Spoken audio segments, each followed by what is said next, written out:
Welcome back, everyone, for our second episode here of our Hockey to Go podcast on Area 51. We are the game at Area 51 Sportsnet, and we apologize for not getting one out this past weekend. I had a bit of a run-in with some bed bugs in my apartment, and it's not something that we want to run into. Jamie, have you ever had to deal with that? I have not, thankfully so, man. But tell me how stressful has that been to deal with? Oh, we've been to two hotels, and we've had to go through so many different things. It's not fun, and then you got to wash everything. So Ugh. it's been tough, but you know Yeah. what? We're through it, and for me, hockey's helped me through it, and we've got a lot of hard hitting stuff here to discuss today.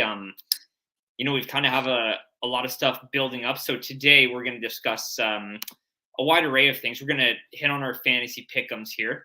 We're going to discuss the Fanatics deal with the NHL and what that sort of means for merchandising. Fighting in the QMJHL, it seems to be a hot topic from the past week that we feel like we'd be kind of remiss if we didn't touch on. We're going to talk about the World Cup of Hockey and what the NHL can sort of take from the World Baseball Classic and ultimately what they could learn. And then we're going to talk about the Calgary Flames, or lack thereof. And then we're going to sort of finish it off with a bit of a discussion on some players who released statements earlier in the week. So we're going to try to get to all of that here, but lots to go here. So we're going to start out quickly here with our fantasy pick'ems. We all know we're all in the midst of our fantasy playoffs. So Jamie, who do you have at your forward spot for your fantasy pick'em this week? Well, currently I have Thomas Novak of the Nashville Predators, third round pick from 2015. A bit of a late bloomer, by 25-ish years old right now. On the cusp. Just shy of a point a game right now. 14 goals. Doesn't provide much hitter blocks. His time at ice is around 13, of the average, but at the same time, yeah, at this point, finding a guy for depth scoring, you might be kind of hard pressed to find somebody who's able to put up the numbers he's doing right now. Whether it's consistently going to happen, who the hell knows? But overall, expect the shooting percentage to come down. It's just shy of 20% for anybody that's kind of uncharacteristically good. So 14 goals through, I think it's like 35 games or something like that. Expect that ratio to kind of dip out there. Yeah, no, exactly. And like you said, there's not much value to be found on the waiver wire here at this time of year. It's kind of been picked clean, so you're really just scrounging for every little bit of value that you can get. On my end here, I'm going to kick us off with Barrett Hayton, and I know that people have been beating this drum for weeks, but until his ownership gets to a point where we can say he's owned by a sufficient amount of owners in a sufficient amount of leagues, I don't think that we can stop beating this drum. So Barrett Hayton, only 51% owned on Fantrax. That's only half of Fantrax leagues. He's been on the top liner with Clayton Keller and Nick Schmaltz, and we just feel like we wouldn't be doing our job if we didn't mention this guy until it goes up. He's got 13 points in his last 8 games, only 165 games in the NHL, and as Dauber Hockey always suggests, is the breakout threshold of 200 games for a player. So by next year, he'll hit that 200 game mark.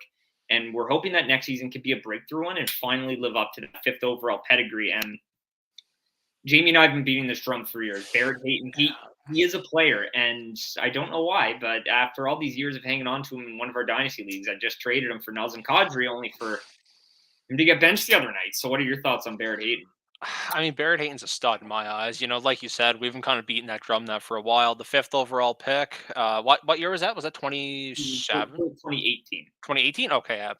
Um, people are kind of saying they didn't understand why he got drafted so high, like 5th overall. His offensive numbers weren't that good in junior in the draft year, but I think people kind of got to remember, Morgan Frost and other Sault Ste. I can't get the name. The Sault Ste. Marie Greyhound. There we go. Just There call we him go. Kyle Dubas. Yeah, He'll everybody pronounce will that get it. for you. Yeah, the Kyle Dubas farm. Yeah, because Morgan Frost is on that 2017-18 team as well. So, he was kind of getting the bulk of the prime offensive time. So it's like Barrett Hayton kind of played behind him, didn't get the most ideal deployment there. But then as soon as he ended up leaving, Morgan Frost departed from the team, graduated to the minors there, the AHL and whatever. But Barrett Hayton kind of came to his own then. And it's nice to see he's starting to kind of break out now. And like you mentioned, the 200 game threshold, parameters. I'm excited to see what he can do in Arizona next year. Mix him with every guy they take within the top 5 this year. Mix that in. Dylan Gunther's going to come back up. I don't know. They got pieces and places on the way. And like honestly, I think a lot of people, myself included, forget about Logan Cooley. Like, I mean, they've got a great piece coming up here, but then they also have third overall pick Logan Cooley on the way. I didn't even think about Logan Cooley. He's out. He's from what I know, he's doing pretty stellar right now in the NCAA. Yeah, absolutely. And Barrett Hayton also showing in the past that he's a clutch performer, the hero at the World Juniors a few years ago, right before the pandemic, and we remember that one very vividly. But we've been beating that drum for a while. But moving on to defense here, who do you got? Like you were saying earlier, there's not a whole lot on the free agent waiver wire market right now, especially for a decent like cap price. B, offensively, there's not a whole lot there. So I ended up going with a bit more of a well-rounded kind of guy who benefits from playing an offensive-based system. So I went with Ryan Graves of the New Jersey Devils. He plays in the second pairing. He gets first-line penalty kill time. You can't bank on getting shorthanded points, but all you can do is kind of get a guy who's in a decent position to do so. Makes 3.16 mil. He's going to be UFA this summer. 22 points in 68 games, 6 of which are goals. Not a huge offensive dynamo. Career high is 28 points. So, he's kind of teetering around that kind of area. The main reason you want to look at a guy like Ryan Graves, he's playing just shy of 20 minutes a night on average. Over hit the game, over 2 blocks a game. Those are kind of hard categories to fill on a moment's basis like that.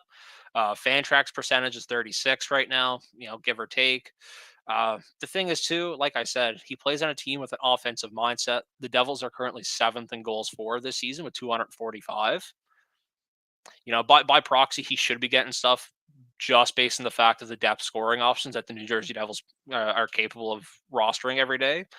So that being said, who are you looking for goaltender? Well, firstly, here I'll get you one for defense. Um, I'll counter your Ryan Graves with my Matthias Ekholm and the big deadline acquisition by the Edmonton Oilers. And you kind of know, like, just by proxy of exposure, that Matthias Ekholm was going to kind of explode here. 9 points in his last 10 games here with the Oilers, and he's found his way onto the second power play.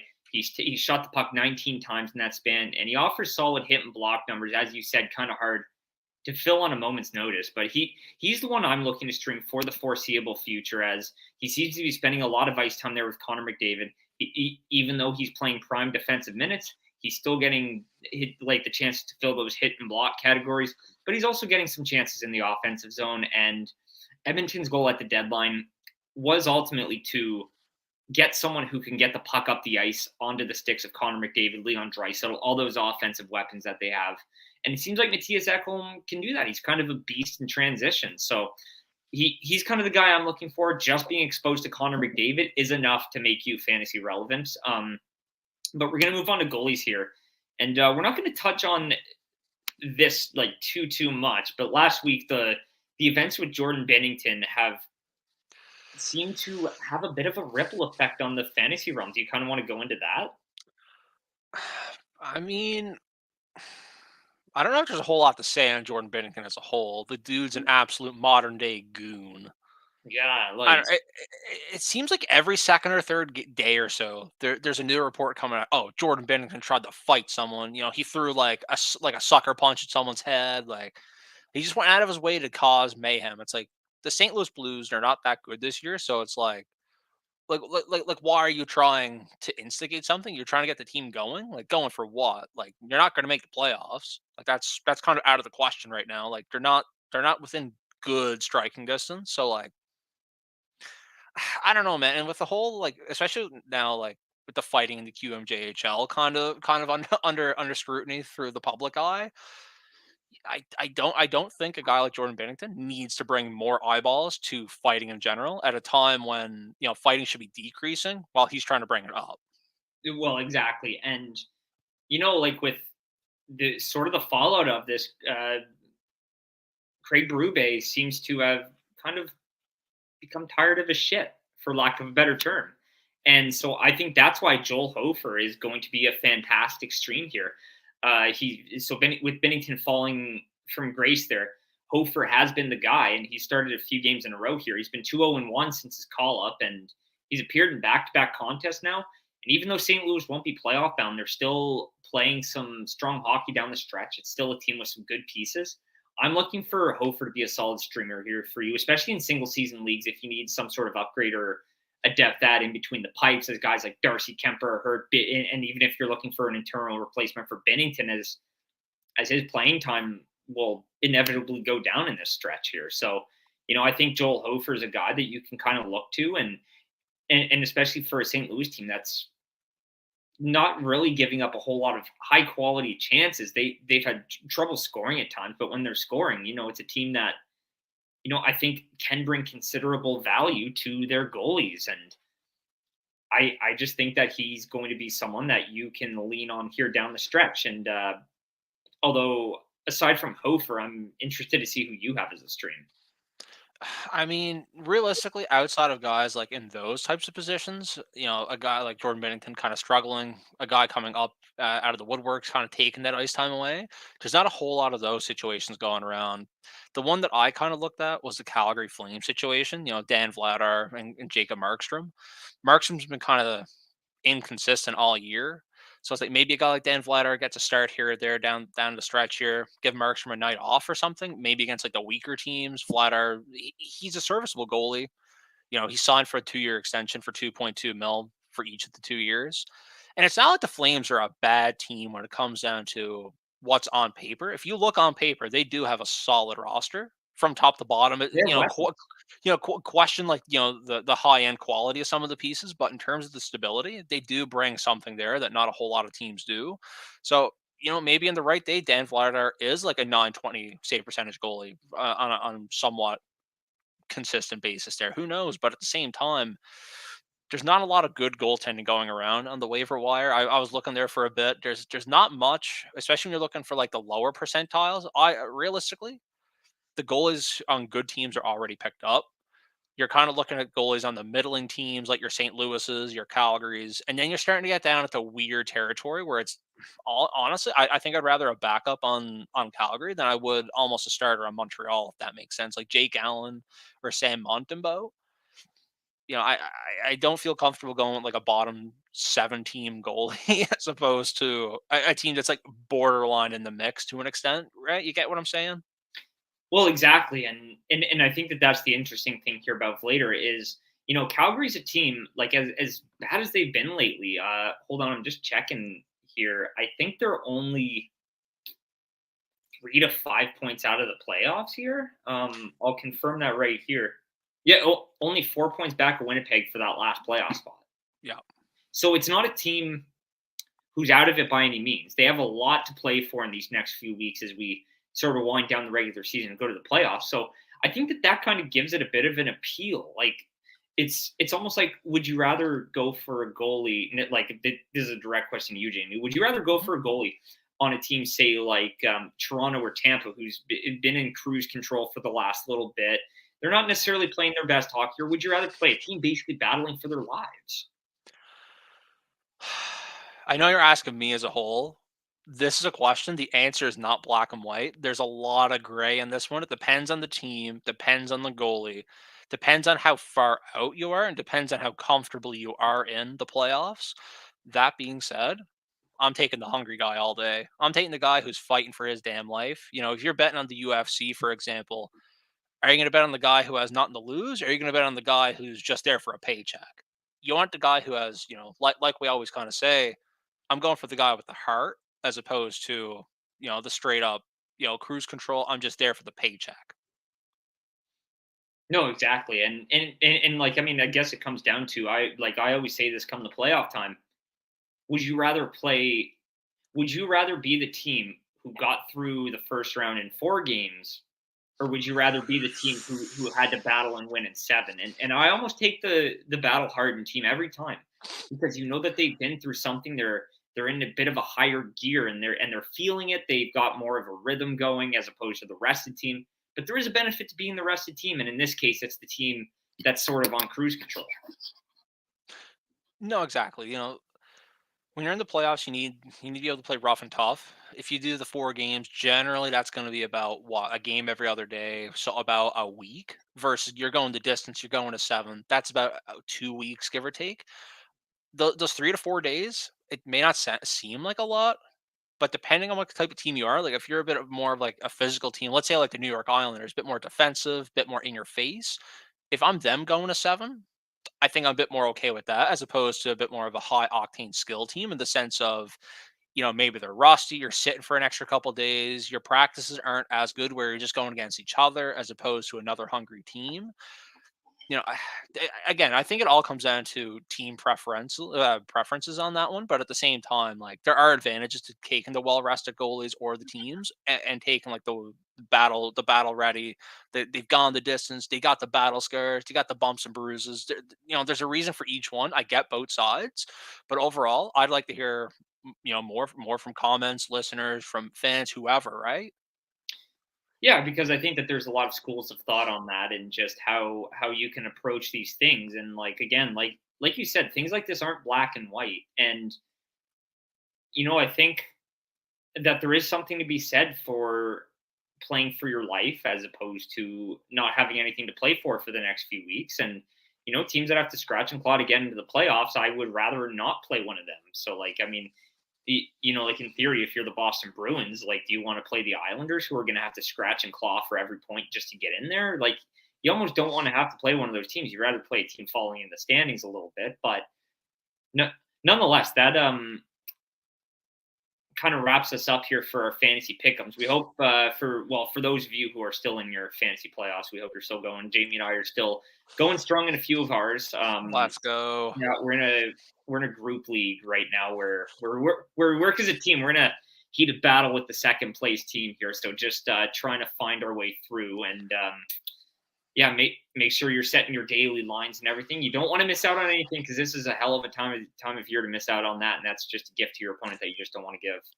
No, for sure. Especially, you're building up the rivalries all year long. You're kind of chirping a little bit here and there. You're seeing the moves they're making. You're making moves based on that. You never want to lose to somebody. You don't want to lose ever. At least that's my mentality. So, Nope, absolutely. So we're gonna move on here. I don't want to stick on this topic for too long because I don't know. Like, I don't think that there's too much to be said here no. about the Fanatics jersey deal with the NHL. So they just announced that it's a 10-year deal. As Adidas basically said that after the 23-24 season, they'd stop making jerseys, so the NHL needed to find a new vendor. And Fanatics.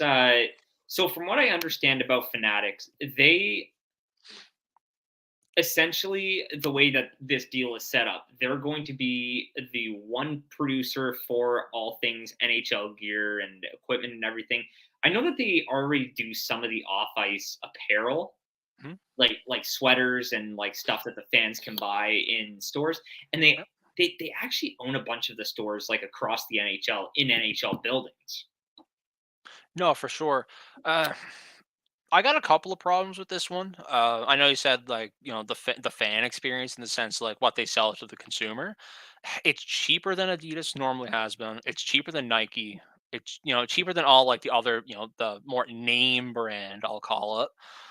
Fanatics, from what I understand, I don't want to call it e-commerce in the sense of that kind of stuff, but like there's no like like mortar stores. Like there's no like brick and mortar like actual building that I understand. Um, it's a 10-year deal. From what I know, from what I've experienced, I have Adidas jerseys. I have Fanatics ones as well. The quality, it's night and day. If you're already spending, NHL jerseys are some of the most expensive jerseys known to man. So it's like you're already spending a couple hundred on something like that.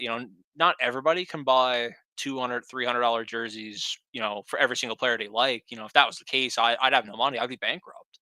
I'd be living on the streets at that point. Uh, but I don't know, the quality's different, the price points, I don't know how much that's gonna change. We might see some cheaper jersey sales, which could be kinda cool, but at the same time, like, at what risk? At what quality difference? So, only time will tell on that one. I wish they went with almost anybody else, but, when you're the NHL and you're kind of the bottom tier of the 4 major North American sports, I think you kinda gotta take what you can get. Well, and I think that this is the kind of move like I think we might be we might be a little too critical of the NHL here, but Yeah. something that I might note is that in recent years, even the MLS has started to overtake the NHL in the United States. So it's a bit of a tricky slope here. And the NHL though with Fanatics, they've been doing work with the NHL for years now, and I think it's not it's not a case of like, hey, we like the work you've done for us recently. It's accumulated over the past few years, and the NHL sort of likes the body of work. And from what I understand, they approach them and basically says, "Hey, are you ready to take this on? Like, are you ready to take the next step here?" And I think that that's ultimately what it came down to, whether or not they felt that they could as a company.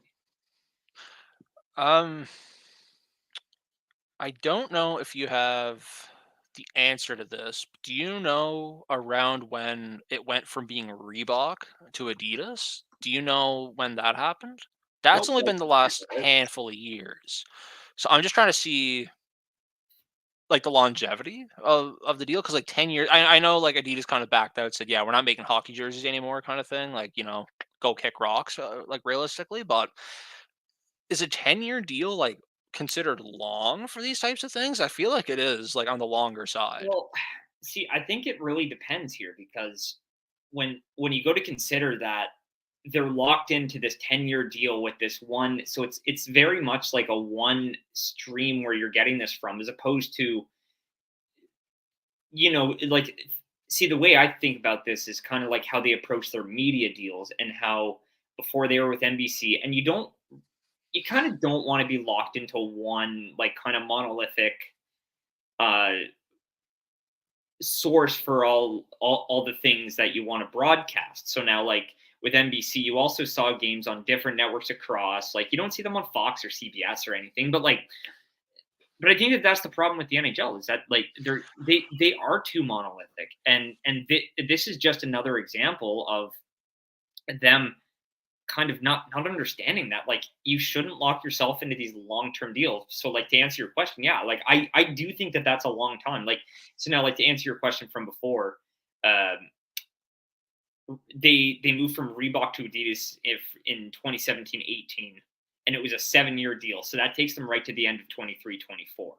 Okay, I wasn't sure if it's like something they like cut it off a couple years early, or if it's like, hey, it's ending now anyway. So it's like this is our direction Yeah. in your direction as well. Okay, so it seemed like it was kind of like a cohesive. We're going this way, therefore we have to also go that way. Um, like you said, Fanatics has been around for a very long time. They service other sports. They've done like the media day stuff as well. They've done, clothing and stuff for other brands as well. So it's not like this is the first time they've stepped into a large type of market. It's going to be a seamless transition from what I understand. I guess my question going forward is a branding change for these types of products, is that going to result in any rebrands in the NHL? In the sense of logo redesigns, Yeah. maybe a color palette swap, nothing too major, like, going from like a teal green to like a turquoise, like something like that. Like, do you think anything like that could potentially happen?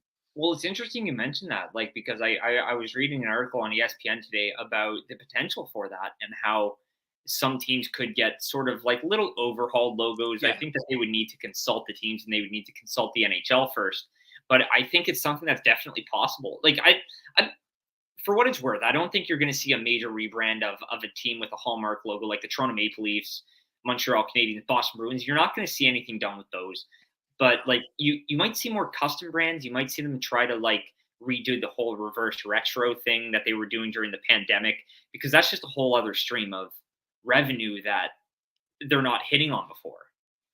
No, and like you said, they're not going to touch the Toronto Maple Leafs, the Montreal Canadiens. They're not going to touch those high market teams. Like, why would you mess with that? Like, you're going to get so much You backlash. pretty much need team permission to do that. Like I remember one year they tried to add an extra stripe onto the Maple Leafs uniform, and it got such blowback from fans and ownership, or from just every corner of it. So So you almost don't want to touch those. You almost don't want to, like, if it's working, don't fix it. So I guess my thing here, like you mentioned, they if any rebranding of any type of nature would have to happen, obviously Fanatics isn't going to do it just on their own. They're going to consult the NHL, they'll consult the teams, consult anybody in that type of ecosystem. But but overall, like would I don't even know how to phrase it, but imagine you're a multi-million, billion-dollar organization, Toronto Maple Leafs, for example, and some, rinky-dink clothing brand, supplies, whatever, Fanatics comes in and says, "Oh yeah, we had a few ideas over the weekend. Here you go. Here's your new jersey. Here's your new logo." Like they can't do that. They can't just come in and be like, "Yeah, because we supply the NHL, apparel and things, we're changing everything without letting you know." Obviously, your favorite team's not going to just change overnight. Like this is going to be something you're going to see rumors. It's going to be not next week. It's going to be down the line. And again, like you might get like teams like San Jose, like those types of teams, like the more like out of market teams, the ones that are a bit more, you know, lesser known, not the name stays. Yeah. There is one thing I do want to touch on. I know I'm kind of throwing this one at you there, but I think you kind of touched on that earlier about the whole like accessibility to watching the games and stuff. You said there's no games like Fox and CBS. I think it was CBS. You said. Yeah, I'm pretty sure they don't carry them because ESPN, I'm pretty sure, is the lone rights holder here. I have to ask you, while we're kind of on the topic of like the branding and stuff, how have you found the ESPN, broadcasting? Since because they took over their what was it last year or going into this year, Yeah, one or the other? yeah, I think it was last year because I remember I looked at getting an ESPN Plus membership, and like I have a bit, like I'm kind of mixed on this. Now it's a very, I might sound kind of like a boomer here, but it's too American. It's It's a very American kind of thing. Now, I see, and I don't think that ESPN is the only carrier because I know TNT carries them. Um, but the NHL on TNT absolutely nails it. But you know what? Like I think here, like there, you have so much access to all sorts of different things. So I think while the broadcast might not be like as a very as hardcore hockey viewers as we are, I don't think the analysis is like up to snuff. Personally, I don't. Now, however, the style of the broadcasts, I think it is sad that it's only taken them 2 years to figure this out. And Sportsnet, like I still can't watch like some random Canadian team. I can't watch the Winnipeg Jets play in Vancouver due to regional restrictions, or play out in somewhere in California due to regional restrictions. You don't have that in the US. I think the NHL is run by absolute clowns. They're misrun. They're missing their chance at doing anything. I buy my TV package. I pay a monthly service to Bell Aliant, my internet provider, who supplies my TV as well. I pay for the sports channels. I go, oh look, channel 602 or whatever the hell it is, Sports in Ontario. Go to turn it on. I want to watch a random Leafs versus San Jose game. It just so happens to be in Toronto this one random night. Oh, your program's blocked out? How in God's name are you supposed to get more eyeballs on the sport? It's the lesser of the four major sports in North America already. You mentioned MLS has overtaken them already in the US. How is anybody going to watch a random NHL game? You go to your TV, you pay monthly, and you can't watch the game because where you live? I live in Newfoundland and I can't watch a Toronto Maple Leafs game. Jamie, my blood is boiling. You're supposed to buy a damn plane ticket there. That's what the NHL wants. Well, Apparently. apparently, And but like like, depending where you that's not even feasible. Some kid over in like New Zealand. How are they supposed to watch a hockey game if they want to? Like, what if you like, take for example, some you don't always choose where you live in the sense of take for example, if work told me, hey, you have to go work over in Nova Scotia. You know what I mean? Like I sometimes don't get that choice of that. Not me personally, but like me as just an individual regular person. I don't get to pick that stuff. Not everybody does, Like take for example, NHL players, they sign their deals based on where they want to go. Location is a factor. I don't think the NHL should be limiting the viewers as to what they can watch on their TV based on where they live. I think it's absolutely nuts that they can do this. Or like the amount of games that are just randomly on different broadcasts of like oh, this game's only being streamed on ESPN Plus today. This one's only on Hulu Plus. Like, going back to the opening game of the Philadelphia Flyers regular season, their first regular season game of this calendar year, or well, not the calendar year, but this regular season against New Jersey. Guess what I couldn't watch? That. Oh, I forgot about that. It was on ESPN Plus, and Holy I'm in smokes. Canada. I'm not buying ESPN Plus to watch. I think the slotted schedule for the Flyers this year of ESPN Plus slash Hulu, whatever the hell it is, was like 13 games or something like that. It's like I'm not buying a subscription to watch 13 of my team's games and maybe a random game for like the LA Kings, just one random name just sat down. Yeah. The NHL is not about it. They're aging poorly. They gotta get it go they gotta get it right. No, they do, and like it's kind of weird that I can't watch the Montreal Canadiens versus the Minnesota Wild, but I can watch the Boston Bruins versus like the Florida Panthers, two teams that I have no connection to. I they from what I understand, the way it makes sense to me with, like, my education background in marketing is they're just putting out, like, the most popular teams. Like, I don't think I'd have any trouble watching a Pittsburgh Penguins game on my TV, no matter what team they play. Like you said, Boston, like, you mean tell me I'm not gonna be able to watch a Boston Bruins game? Like, an original 6 team? No chance in hell. So it's like they're making the good teams have more fans. The more relevant teams have more fans, and it hurts the smaller teams. And then you wonder why teams like Arizona are just kind of like, playing at a 5,000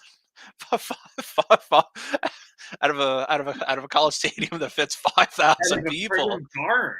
Like, you know what I mean? Like, and then you get Boston Bruins. They're on every channel. You go down through Sportsnet, all like 6 channels in a row. Boston Bruins versus Minnesota Wild. Boston Bruins versus Minnesota Wild. And then like it's the same thing on like 6 different channels, but then there's like 15 hockey games on. Well, and the thing I don't understand here now. I don't know what TV ratings does for the salary cap or whatever. But wouldn't you think it would be more beneficial, especially just coming out of a pandemic, to have this available? Us as the fans, we want the salary cap to go up. Now, I don't know if it actually affects like the dollars that the NHL makes, but I'd imagine it has some sort of impact. I don't know in terms of like a per dollar number, but like there's no way it doesn't impact it to some level. Like, you know, take for example, the difference of like 100,000 like eyeballs like through like a TV channel like one night, like I imagine has to add up like based on like the ads they're running on like the boards and stuff, like the commercials that run through that like slotted like time slot of like 3 hours or whatever it is. Like I feel like it has to affect it at some type level. I don't know like the level of impact, but somewhere along the line, like this has to impact it. It has to. It does. No, it absolutely has to. Now we'll Uh, get to things that sort of impact that kind of thing later. Now, moving on here though. So last week the QMJHL banned fighting for next year, and the reaction from the internet, as we all know, people are very rational on the internet. It's been kind of mixed. Now, it's been, but it's been very polarizing. So it's either been on the side of this is going to ruin hockey or this is going to make hockey better. Where exactly do you stand on the whole issue of fighting in general and sort of on where it's at with the Q? I'm gonna preface this for I think the two of us here. I think I can speak for you on this one. We both do enjoy a scattered fight when we're watching hockey every now and then. It's something it's exciting to see. Almost It's a something guilty pleasure. right? Like you almost feel wrong. It's like a train wreck. You want to look at it, but like deep down you shouldn't. But you're still watching it. Through like the slots in your fingers there, just just seeing it just at like 50% capacity. But like you said, it's very polarizing from what people are saying of how they view it. Me personally, I like seeing a fight every now and then. That being said, I it doesn't have a place in junior hockey. These are kids who they're playing to make the NHL. Most of them, if you're going to major junior, the goal is you want to play at the next level, whether it's the NHL or some other pro league. You want to play at a higher competition level, and like they fight in those, so you got to fight down in the juniors. But like, how many players get drafted every year? It's like 200 and what 32 times 7, like 214 or something like that. Yeah. So or 224 or something around there. Not how many of those players actually go on to play professional hockey? Not all of them. It's a rather small percent. So you get these guys 16, 17 years old, the games are getting intense. These guys are fighting for their futures. You're going to throw an extra strong haymaker if they want to. The brain doesn't fully develop until like the mid 20s. Like uh, I don't know, with the whole CTE stuff that like we know now, like concussion protocols and stuff, how that's all evolved. I don't understand how it's taken this long to get rid of it in junior. Like, say what you want about the pros, I think that's a bit of a different animal based on the health of it. But at its core, if you Google what the objective is of the sport of hockey, I can guarantee it won't tell you, oh, you got to fight someone. That's not a part of the game. So, like, No, how do you feel about this? Like, I see. I think of this in other ways here now, especially when you're talking about leagues. And I get that this is a little different, but in midget major or even when you're talking about the NCAA, there's no fighting in the NCAA, and and that hockey's fine. I don't know if you've ever watched NCAA, but it's fine hockey. Now, one of the big arguments is, oh, like there's no accountability, or like like the rats will run the game. Now, I think that brings up two issues here. Now, one, I don't think that necessarily means that the rats will run the game here. This now, the people who are calling it unwatchable are talking about it in a way that you're not allowed to go bump and grind behind the goal. Of course, you're allowed to go bump and grind behind the goal. You're just not allowed to drop your gloves and punch a guy repeatedly in the head. Now, keep in mind, this is only for the QMJHL, but I think that brings up a bigger systemic issue of, so now if you're talking about the players policing themselves, big air quotes there. I think that there just needs to be a better infrastructure when we're talking about player safety. So now, just considering, where's the fairness in, you clock a guy in the head, he's out for 3 months, but you're only missing 2 games. Now, I think that's an issue that isn't going to be solved by saying we need the players to be able to police the game. I think what we really need is for player safety to sort of recognize that if there's not going to be a mechanism for players to police the game, that there needs to be more mechanisms in place to strengthen suspensions to sort of play as the deterrence that you're not going to have with the fighting. Now, I do think fighting is an effective deterrent. However, when you're going and about to clock a guy, you're not really thinking like, oh man, I'm not going to hit this guy because some guy might come and kick the crap out of me. Like I don't think that you're thinking of that when you're thinking of, man, I'm gonna cream this guy, I'm gonna ruin his life. Mind you, I don't think that anyone's thinking I'm gonna ruin this guy's life legitimately. no, maybe unless you're Mark Scheifele going to Jake Evans, maybe Well, yeah, then. that one, Yeah, that's tough for another time. But Todd Bertuzzi and I forget jeez, who. I mean, geez, Louise. Steve Moore.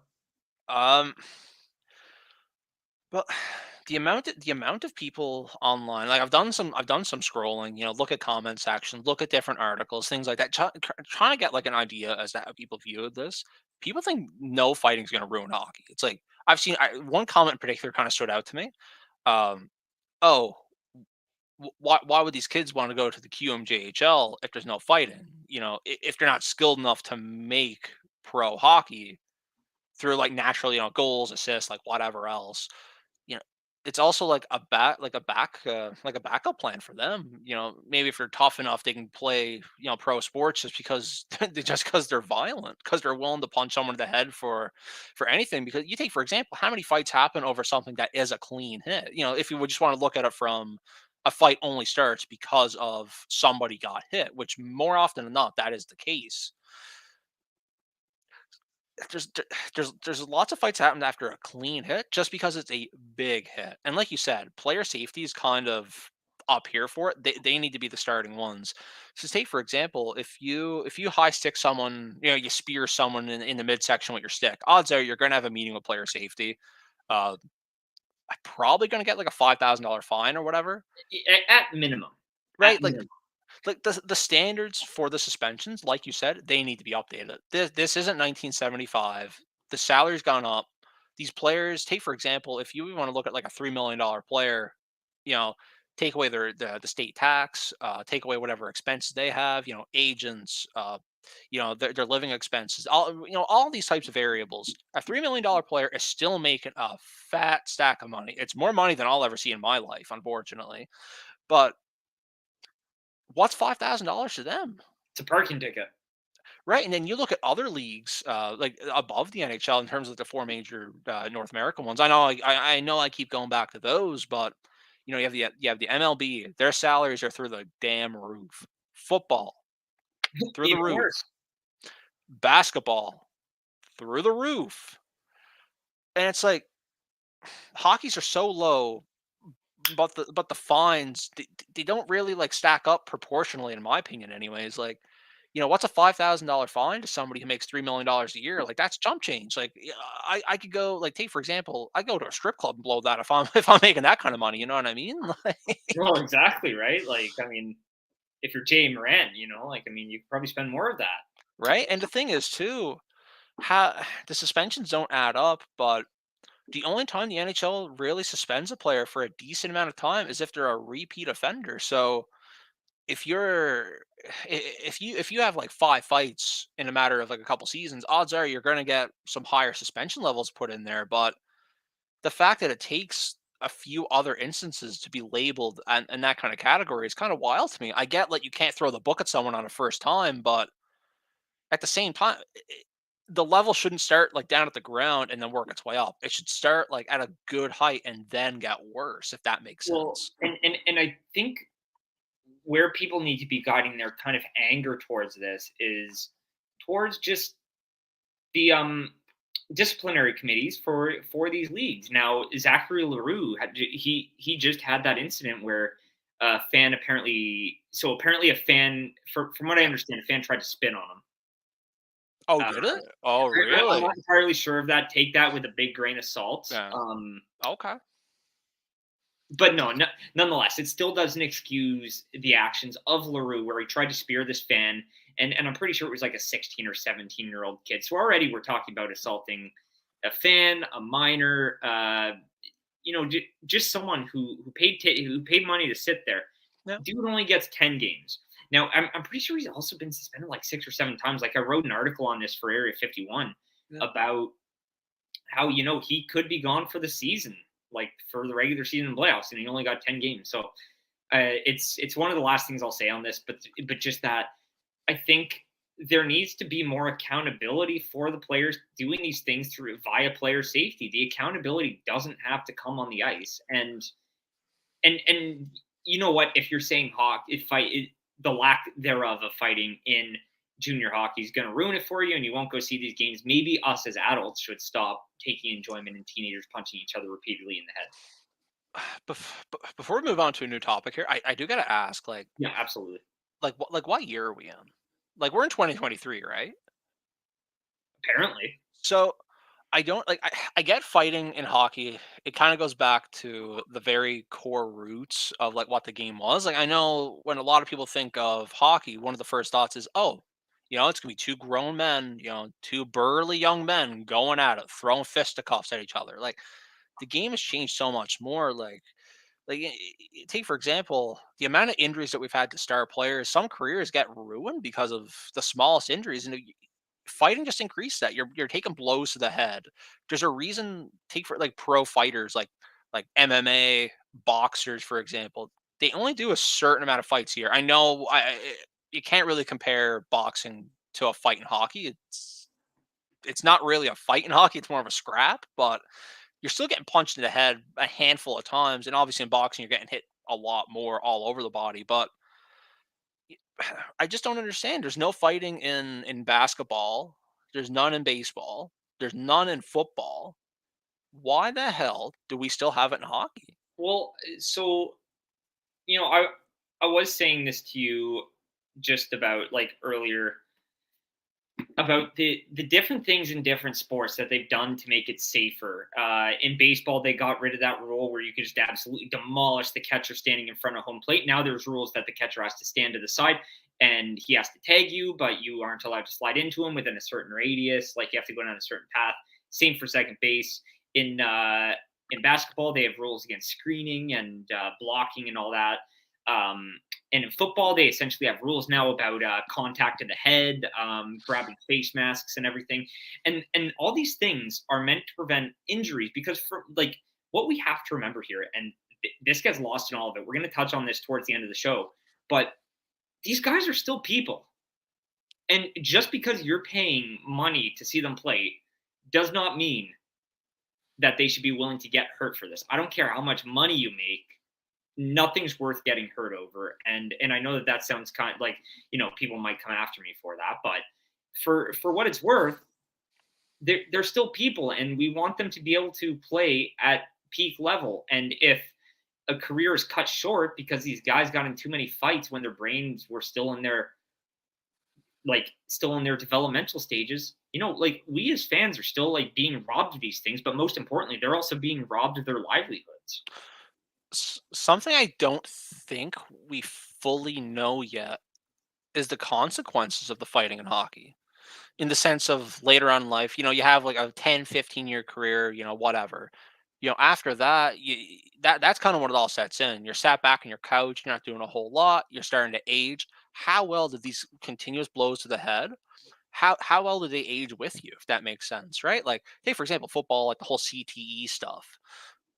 Like, obviously that's going to come into play here too. Like, it's not like I know the combat's different, but the results are still going to be somewhat similar. You're still taking blows all over the body, and like, I work a pretty cushy desk job, but at the same time, once I retire, assuming I ever get to do that, um, I'm still going to be able to live a perfectly normal life afterwards.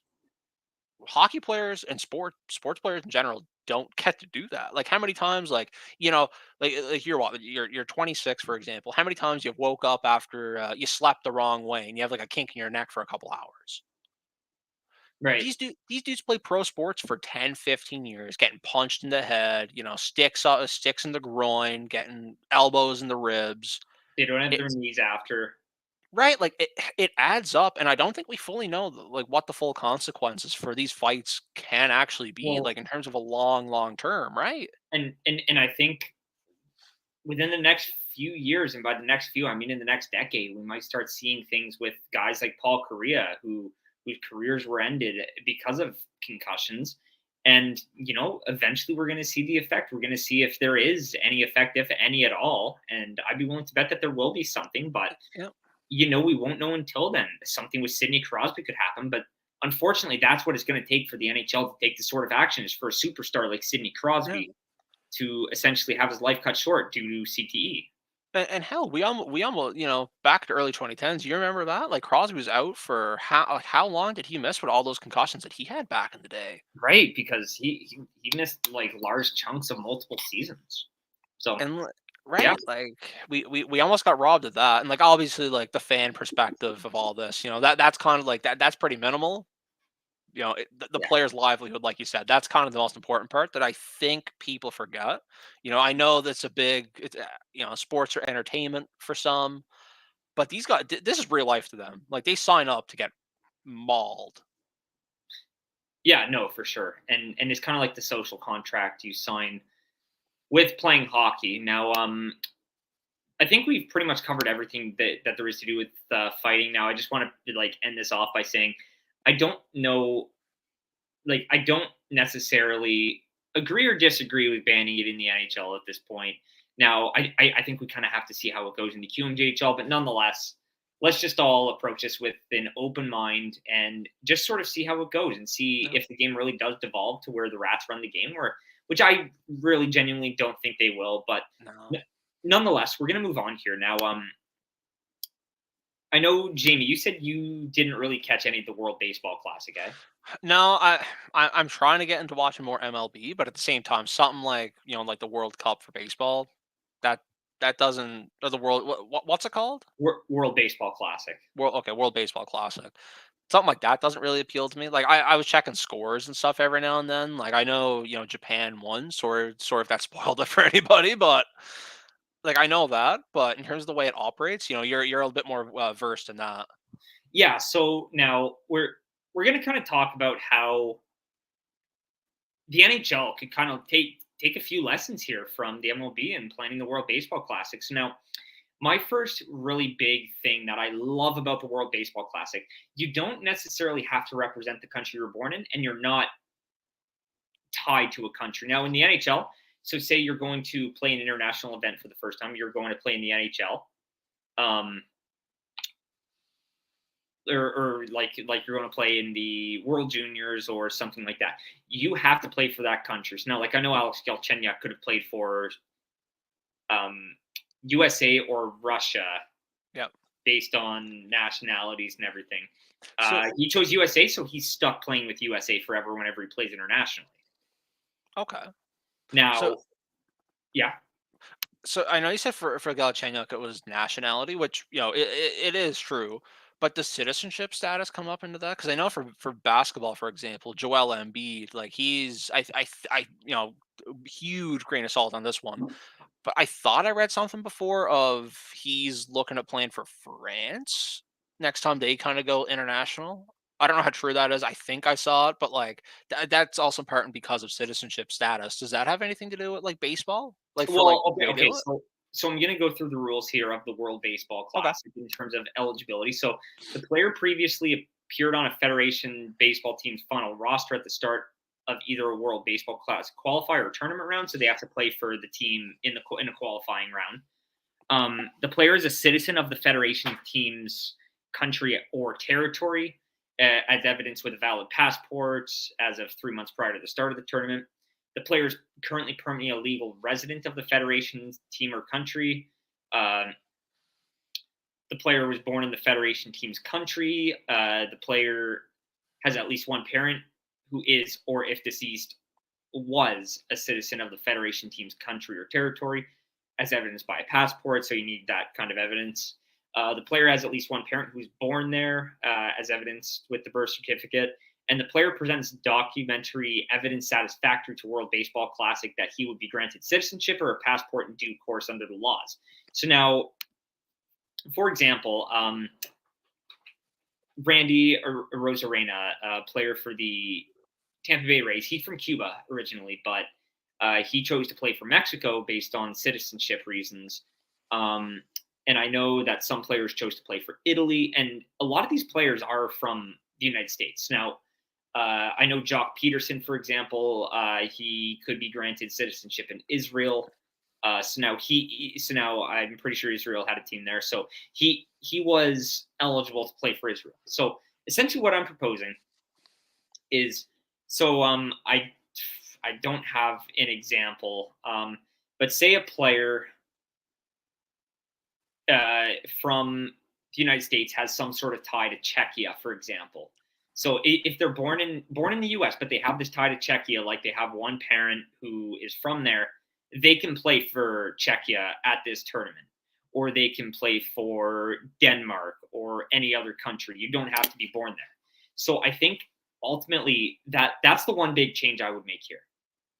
And because to me that kind of thins out the talent pool for a country like the United States or Canada. Because the United States or Canada will have unlimited players to draw from.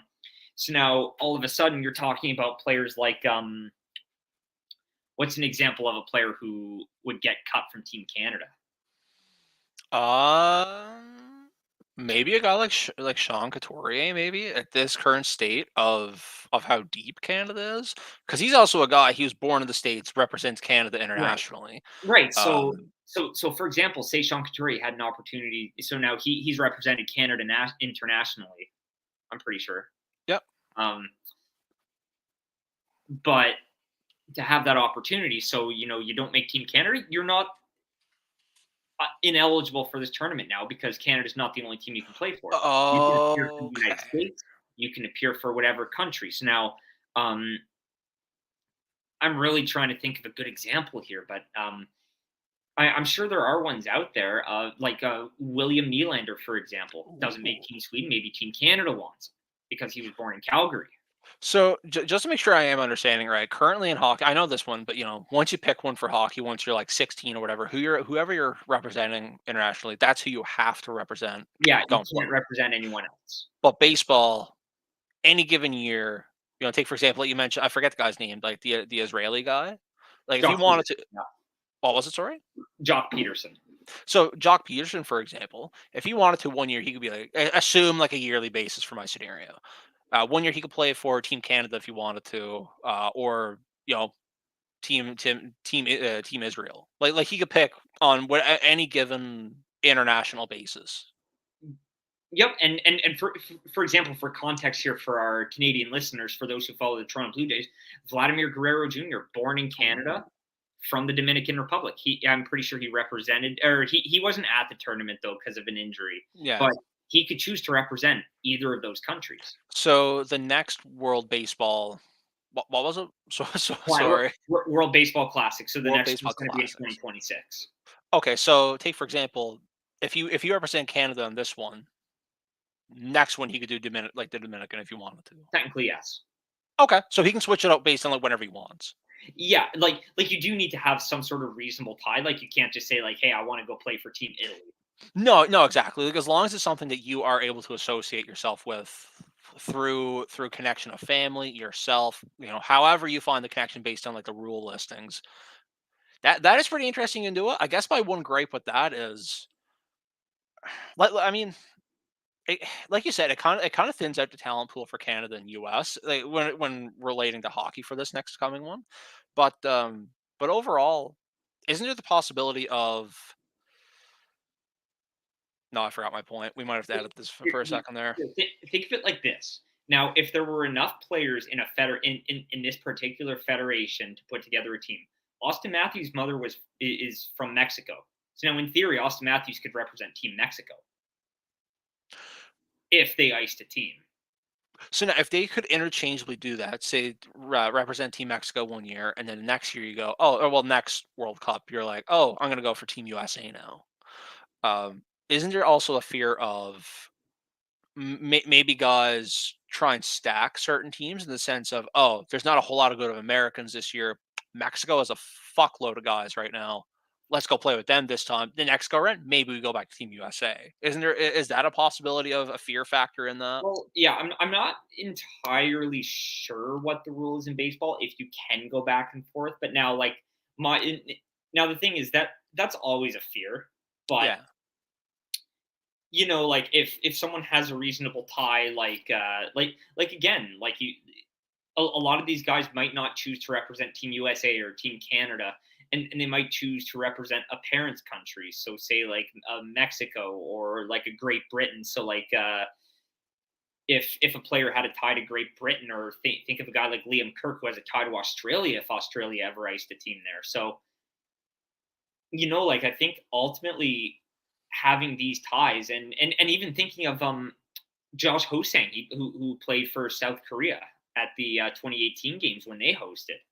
So now, like, it opens Oh, the door for a lot more countries. So we're not just running with the same six teams like Canada, USA, Sweden, Finland, Czech Republic, Russia. And then in the last one, oh well, we can't run a tournament with six teams. Now we have to have this under 24 young star North American team and the rest of Europe. So you don't run into the same problem, and you can draw on players from all around the world. Now I do think that the big issue with the World Cup of Hockey was that it was only for NHL yeah. players, and some KHL for Russia.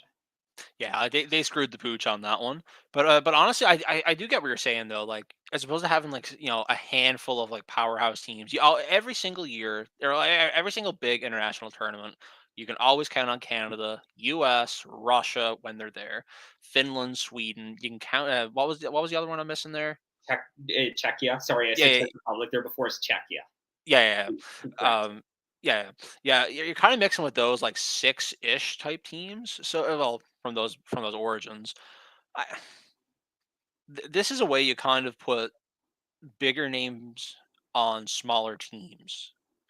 It does help. It helps. It helps the game internationally. Like take for example, if Austin Matthews said, "Oh yeah, I'm going to go play for Team Mexico," assume Team Mexico exists in this reality. Assume that you're putting one of the league's most popular players on one of the smaller market teams for this tournament. It gives people in that region a reason to watch, as opposed to like, oh, I don't know any of these names on this roster. Like, why the hell am I going to watch that? Like, I don't And know we're just anybody going to get here. steamrolled. No, exactly. Or like, at least then you kind of have some sort of competition there. You also kind of get big names in small markets. Like I think that's kind of what the NHL wants as well. They love to have, a big name on a small market just to get more people in the seats. Like they'd love to have Austin Matthews in Arizona. They'd love it. They'd eat it up. Well, exactly, and like I think that this comes down to a marketing standpoint and sort of what you can market as a league, and like it might breathe some life into a team maybe from Denmark. It might breathe some life into a team from, say, Slovakia, and I think for what it's worth, like it could be good for the game.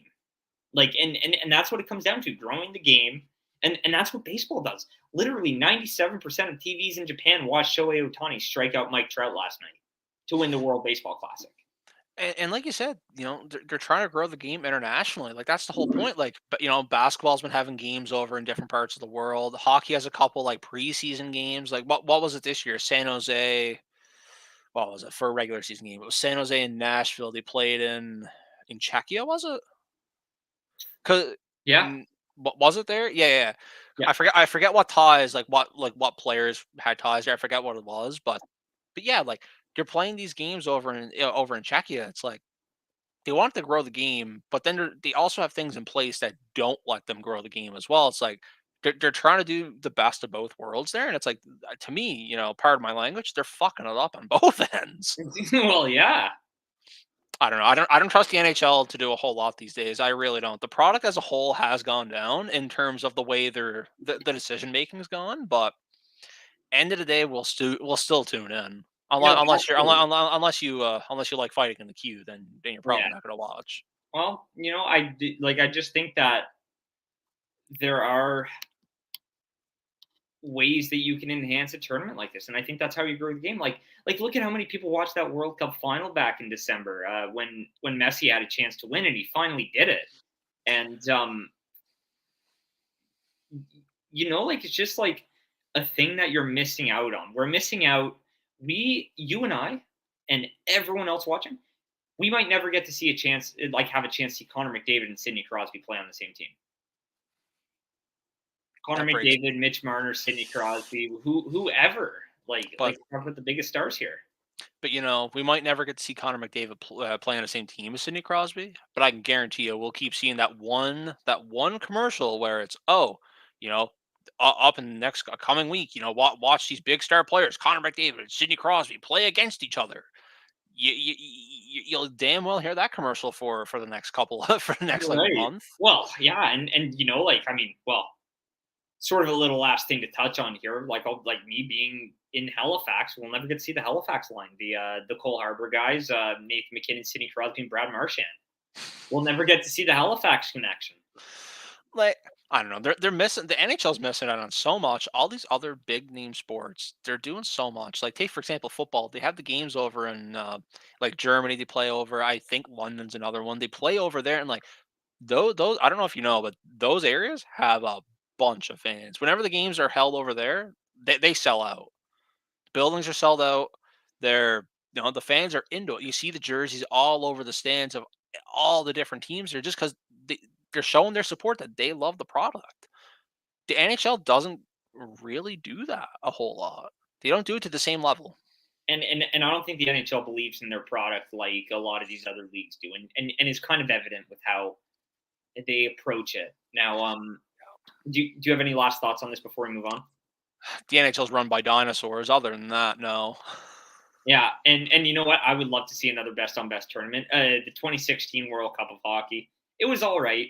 I think that they can improve on some things, but I think if they incorporate these things to expand the field and not just have the classic teams, not just have a loaded Canada USA, I think it could be a good tournament. And like if they employ that idea where guys can play from countries that they're affiliated with, not just the ones they're from, I think you have a tournament, and you have more than 8 teams. Yeah. Competition isn't a bad thing when it comes to sports. It's the best thing you can have. Like, I don't want to go every single season and see, Tampa Bay win the Stanley Cup. I like seeing the diversity. I like seeing, You see Chicago in there. You see maybe not Chicago. You see like Colorado come in. You see Pittsburgh win some. You see these other teams go deep. Like Nashville had a deep run there before. San Jose's gone deep before. Dallas has gone far. That one asterisk Montreal year. You see different teams go far. It helps the game. Every fan base gets to see like that progressive growth of their own team, the one that they cheer for, they buy the memorabilia, the merch off for. Competition's good. I don't know why the NHL fears it. Well, I mean, I guess hockey in general kind of fears it. It seems, but Yeah. Anyway, so that's pretty much that. Moving on here. So now we're on to our final two topic of the day here. So now kind of talk about the Calgary Flames and their fall from grace here. Now, I think you can kind of look at this from one of two ways. And I think a lot of people say, "Oh, well, like what do you expect? They gave up 100 point players, or they that didn't return in Kachuk and Goudreau." And like, but on the other side of it, they also got one in Jonathan Huberdeau, and they got Kadri coming off a career best year. I think that this team might be better rounded. Like, I mean, I do think Matt Kachuk is a better player overall. He's going to impact the game in more areas than Jonathan Huberdeau, but it just doesn't look like a team that's playing for each other. And those are the teams that you see go on runs when they're on the outside looking in. We saw from the Senators there in 2014, 15, I want to say, the Andrew Hammond year. that sounds about right. And, you know, in those are the kinds of teams that go deep. And this doesn't seem like a team that's going to go deep, even if they squeak in. If they squeak in, who do they get? Is it like I'll pull up the going standings to real be quick. Dallas or even LA? Like the LA teams look amazing. Assume they get the second wild card team. It'd be like Dallas, Vegas at this moment, like dependent, like seeing how that would break down. But at the same time, like you said, the Flames would get smoked. Like they're not as good as Dallas. They're not as good as they might be able to stack up decently against Minnesota, depending on what version of the Minnesota Wild you get. They're not doing shit against Colorado. Vegas would romp them. I'd take LA in a 7-game series easy, and the Oilers just have better players. That it's flat out like they get smoked by almost any of those teams, in my opinion. Anyway, I could be wrong. I feel like Daryl Sutter is the kind of coach who can really get your team playing the right way at the right I time. mean, I But mean, I don't know how much Daryl Sutter can actually do. There's a lot of problems over in Calgary. People don't want to play for him. He allegedly, yeah. right? Like, apparently people don't want to play for him. Allegedly on that. There's rumors. I think that org's a mess. I don't know. Like, and chemistry takes a while to grow as well. Like dating back to like the Jonathan Huberdeau, Nazem Kadri editions. It's like Kadri just had his career year, but is he really going to do that while playing with like Blake Coleman or Milan Lucic? Well, yeah. Well, I think that context is important too.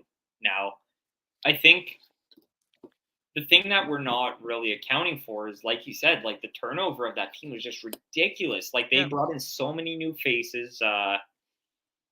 They brought in some new bodies, and like it is like I don't think like in terms of quantity they brought in a lot of new faces, but in their core, like the core pieces or guys that they needed to be their core Yeah. pieces, that takes a while, and it's sometimes it takes more than a season. Yeah. Because pardon me, sorry. You bring in a guy like Nazem Kadri, a guy like Jonathan Huberdeau.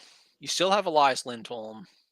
Mikhail Backlund kind of gets delegated to the third at that point. If you assume the reality is Lindholm at the 1, Kadri at the 2, and then Backlund at the 3, it's like look at guys they moved out. Sean Monahan was there at center as well. I think people kind of forget about him. I know towards the end injuries kind of took over there, but at the same time, he was still a popular player in that room. The guys in the room loved Sean Monahan. They were sad to see him go. And it's like, while he wasn't doing well, he was still playing with them as well. The chemistry aspect, like you said, takes more than like how many games in are we for the Calgary Flames now at this point? Like what, like 62, something like that? Yeah, More like than okay, that, like 72. Sorry. 72, yeah. So it's like it takes more than 72 games, some practices in the off season. Like I don't know. Huberto's also never played away from Barkov, and this is like once Barkov came to Florida. I mean, like they never really like got separated from the team. Like they're still playing power play, maybe not on the same line every night, but It's a you know different system too. it is, and that's it too. The systems that coaches run are so different across the league.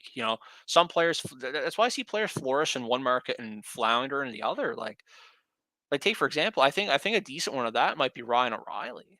Like, he started his career in Colorado, bounced over to Calgary, then went to Buffalo. Yeah, he never went to Calgary.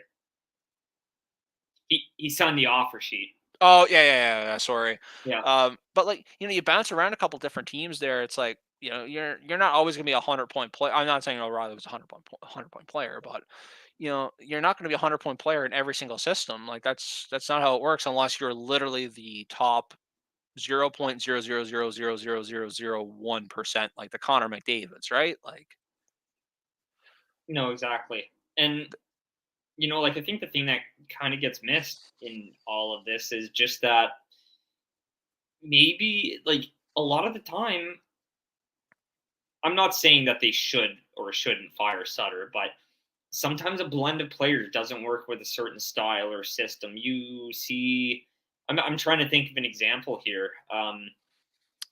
Think of Tampa Bay. The kinds of players that they have there are guys that fit perfectly in a John Cooper kind of system and who respond well to a coach like Cooper, who frankly loves to like not loves to, but like he calls out his team more often than not. If they play like crap, he says, frankly, I don't think they give us the best chance to win, like he said a few weeks ago. But where Sutter's getting in all these little antics with Jakob Peltier there with their top prospect and that being like, was oh yeah, no, he was fine or whatever, and like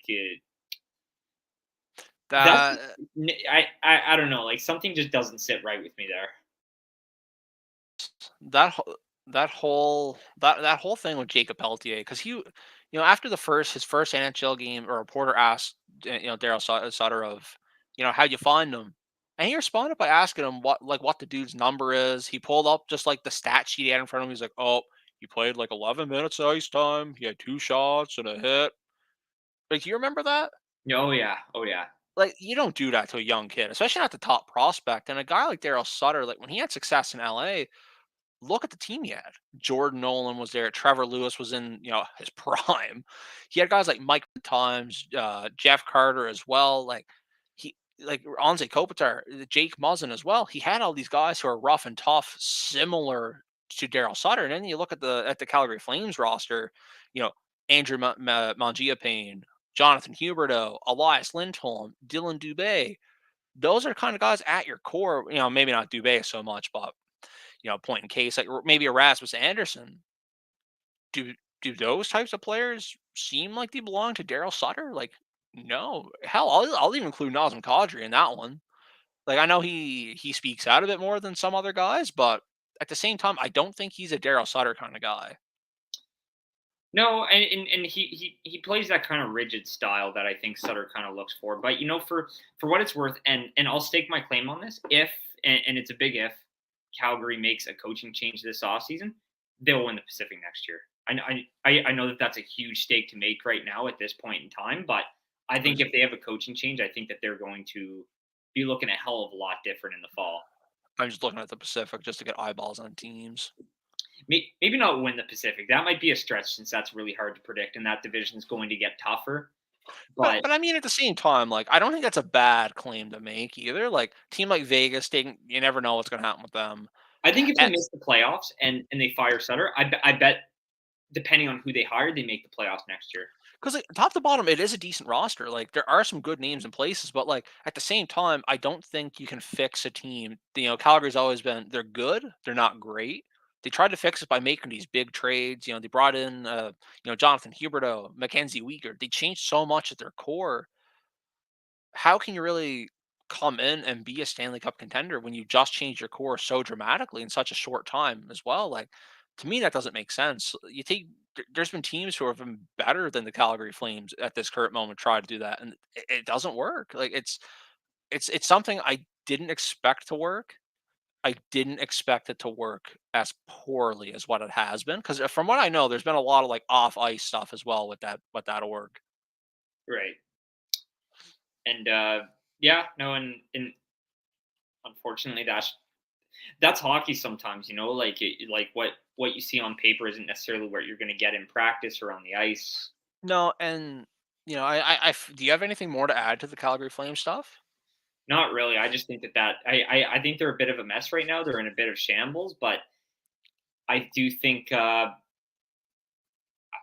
I don't think we'll know this until next year. But I do think that they have a good blend of players, and I think that a guy Yeah. that we forgot to mention is a guy who's heart and soul, like Tyler Toffoli, who's been playing very well. So Another member of the LA Kings team back in the day. yeah, yeah, very Daryl Sutter esque, but Yeah. but fact of the matter is, I think they need to take a look at in the mirror, and I think it might not just cost Sutter his job; it might cost Treliving. How do you know how long Treliving's been at the helm? I feel like he's been there for a good amount of He's time. been there since Goudreau's early days. Holy smokes. Like And I like think he 2014, I believe, because I think it was Jay Feaster, the guy who had traded Jerome again. Like he made the Monahan pick. I Yeah, yeah, forgot you about forgot I about for, him, eh? I forgot about Jay Feaster. That's a Man, throwback Thursday if I've ever heard one. yeah, But like get rid of Daryl Sutter. I don't know. There's been rumors like communication and stuff off the ice. It's like you have your bench boss and you're having communication problems with like you your can't have core that. guys. Like get that shit Not at out of the here, NHL level. right? You can't beat these other good teams like that. Yeah. Um, yeah, that's pretty much all we got here on the Calgary Flames. So The moving on to Calgary one last Flames. thing, we just want to have a little note here on just a few statements that players made. Slater Cuckoo and Samuel Poulin, just on mental health. Now, Sam Poulin posted on Instagram here, and he said 3 months ago I made a decision to take a break from hockey and return home to take care of myself and my mental health. After seeking the help I needed, I am now ready to turn to Wilkes-Barre Scranton to rejoin my team. I want to thank everyone who helped me get through this difficult time, including my family, my girlfriend, my friends, my medical team, the entire Pittsburgh Penguins organization, my teammates, and the fans who showed unconditional love and support. I strongly encourage everyone to speak openly about mental health because it affects us all. For those who may be struggling, please know that you're not alone. So that's Sam Poulin and Slater Cuckoo released a story where he said, I left the game just over a year ago and thought I would share a little bit of my story. I left the game because my life inside of it had gotten to a place that was unbearable and unhealthy towards my mental health. I would say I played the majority of my professional games without the ability to eat much, if anything, the night before and the day of games. Hockey Night in Canada on a completely empty stomach. Let's do this, I guess. Anxiety shows up in all shapes and forms. One of the ways I did mine was the inability to eat. I would get comments from teammates saying, Hey, Coops, you know the meals are free due to my weight dwindling, without them knowing the pain I was going through. I would hear from GMs and coaches that I needed to put on weight if I was to battle in the corners with the elite of the league, not to mention the energy needed to complete these tasks as well. That would put on increased pressure. I would be asked to go for dinner with my teammates on the road, knowing I wouldn't be able to eat. I would isolate myself and usually walk the streets, settling to discreetly bring takeout back to my hotel room so nobody would know if I ate or not. I kept this in as much as I could my entire career. My dad had a nervous tummy growing up. I thought that it was all I had, that it is all I had. But when being continuously scrutinized for my on ice performance, it caused a downward spiral, a vicious cycle of needing to eat but being physically unable. Be kind to one another because you never know what someone might be going through, and stop commenting on people's weight. It's friggin' weird. And it is kind of weird. So you said a whole lot there. Not to undermine you at all here, but you know, like they said, mental health can kind of hit anybody. It doesn't matter who the hell you are. It can We hit all you. deal with it. No, right? We all deal with it in certain capacities, certain levels, involving different areas for everybody. Not the two cases are not the same for this kind of stuff. But take for example, if I suck at my job, who knows? My coworkers know. My the management knows. That's it. Sam Poulin, for example, former first round pick, 2019? Well, whatever, doesn't really matter, but prolific junior career, uh, turns pro, it doesn't happen right off the bat for him. Like, a lot of these hotshot youngsters think it's going to. They've been at the best of the best since they started skating. Realistically, like since they started playing hockey, they've been like at the top of their crop. Take for example, Poulin's only 22 years old. Yeah. Do you expect him to be like the best player of all time by 22 years old? Like, y- y- like just a tremendous amount of pressure on these athletes from the time that they come out of the womb, it seems, during the infancy of their sports careers. And there's so much to live up to. There's so many other great players that they idolize, that they want to be on their level. And you know a sad reality is not everybody can. The pressures that the fans put on, that they put on, everybody sees it. I don't even need to watch a Wilkes-Barre Scranton game to know if Samuel Poulin played well. I can Google, I can read an article, I can read the post game notes, I can do all that. I can see if a player does well, but I didn't even have to watch the damn game. And like, I can go on Facebook, I can go on this dude's Twitter, I can leave a comment of, "Oh, you suck." I know people say they sign up for this, and you're a pro hockey player, you kind of deal with it, you kind of sign up for it. Nobody signs up to be told they suck by somebody who's never done their job. Like, like who are you to say that I suck at my job when it's, "Oh, have you done my job before?" No. What, like what grounds are you speaking on? But just because you see that comment, it's gonna mess you up. Like, times that by like 5 billion for these types of players, right? Like, I don't know. There's so much wrong with how people perceive these players. They view them almost as like they know them. Like, we don't know shit Well, about them. and that's the thing. It's like with anyone, you don't know what someone's going through. You in so and again, I think it's so easy to go and look at someone's stat line and just say you suck or this guy's a bust when he's 21 years old. Or but even looking at it from a non-hockey perspective, these guys are still people, and they're still and they deal with immense pressure to essentially perform or get that kind of treatment from fans, from really anyone in all corners of social media. And I think it's gotten even worse with social media. And Slater Cuckoo, he was a 10th overall pick by the Tampa Bay Lightning, and like to have him speak out about that, it is very sad. And he is right. Don't, like, it's not even just about commenting on people's weight. Just, you don't understand, like, you don't know what people are going through. So really, just, yeah, I guess as we leave it there, be kind to everyone 1 week. Check in on a friend. Give someone a call that you haven't talked to in a while. I Talking about the weight thing just for a hot second there. Do you remember there? I think it was like a couple months ago, a couple weeks, no, a couple months. I feel like when Jack Edwards pretty much said Pat Maroon's like a Yeah, fat fuck. Do you remember that? yeah, pretty much. And everybody and their mother, everybody loves Pat Maroon. But even if that was somebody like a Brad Marchand who people fucking despise, like, they're gonna come out and say Jack Edwards is dumb for literally saying this pro athlete who makes millions of dollars a year. He's won 3 cups back to back to back. And like, you're gonna come out and just call him fat? Like, he's clearly doing something good. But like, that being said, like, don't comment on people, live your life. If it doesn't impact you, it doesn't matter. Like, Well, and again, like, to me, obviously, you want to see these athletes at peak form, but again, we don't know what they're going through. And I think mental health is something, like, like, we have one day a year, we have Bell Let's Talk Day, where everyone kind of talks about it, and then we kind of forget about it along the way. And I think that we could do better as a society, and just understanding that, just because you think someone's okay, or you don't have the wherewithal to think if they're okay or not, doesn't mean that they're not going through something. So always be sure to reach out, be kind to one another. And especially with the way the world is right now, I think kindness is something that is lacking. And I think that that's just the solution. Be kind. I know I know that that sounds cheesy, but I don't know if you had any last things to comment on here before we wrap it up. I I don't know about you, but I know I I assume we kind of had a similar upbringing in the sense of, hey, if you don't have anything nice to say, don't say anything. I assume you were taught that as a kid. Of course, yeah. right? I don't think that's that hard of a concept to grasp. Whether you think somebody's in the room or not, for example, like, we're here in a pretty closed environment, the two of us here.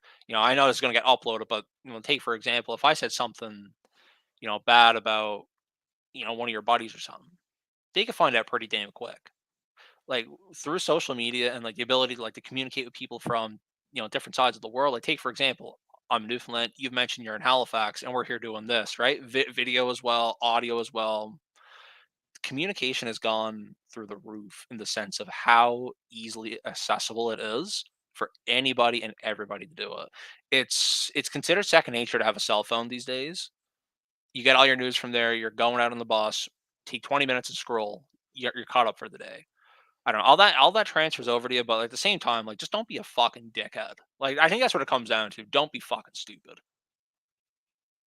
Yep. And honestly, I couldn't have put it better myself. But that does it today for hockey to go. Oh crap. Well, yeah, we went way over the time here. Oh yeah. But it was a week and a half worth of content, and I hope the bed bug are listening. Those I hope bastards. they're But like, listening. I hope that's why they're here. oh, nice. But like overall, like you said, it's a week and a half of content. It's a bit longer than what we normally aim for by about like 20-ish minutes, give or take. There's been a lot. I feel like not every week's going to be like this in terms of the off season. Like the Fanatics deal, that's not going to get talked about really again a whole lot. For Fighting the in the next 10 queue years. for the next 10 years, right? Fighting in the queue, the World Cup stuff. That's pretty relevant to a certain time of year.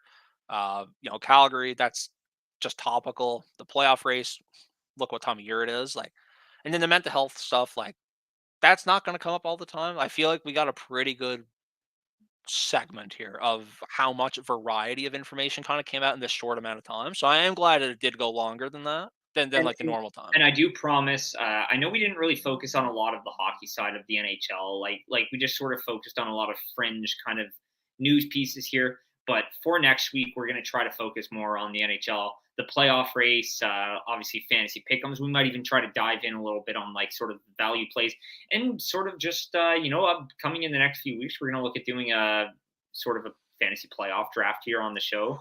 We might look to get some guests here from Area 51. And yeah, so stay tuned for that. Lots of great content coming your way because playoffs starting in a few weeks. And, it's going to be kind of like an endless well of just information to consume here. It's gonna be fantastic. And then once the playoffs are underway, we're gonna have, like you said, endless content for that. But once the playoffs end, draft season's right around the corner. Mock drafts could be coming in hot.